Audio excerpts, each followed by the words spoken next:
కుంభకర్ణుడి మరణం ఎలా జరిగిందో మీకు తెలుసా?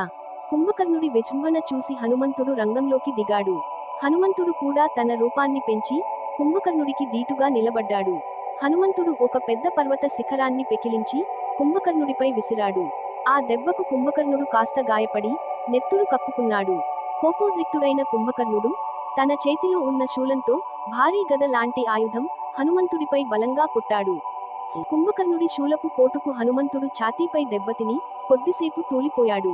హనుమంతుడు వెంటనే తేరుకుని తన శక్తిని పూర్తిగా ప్రయోగించి ఒక బండరాయితో కుంభకర్ణుడి తలపై బలంగా కొట్టాడు.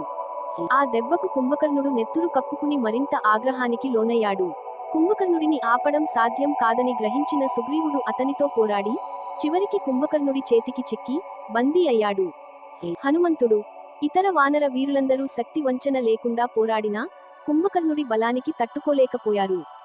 చివరికి సాక్షాత్తు శ్రీరామచంద్రుడే యుద్ధరంగంలోకి అడుగుపెట్టి కుంభకర్ణుడితో భీకరంగా పోరాడి తన అస్త్రాల ద్వారా అతని కాళ్లను, చేతులను, చివరకు తలని ఖండించి సంహరించాడు.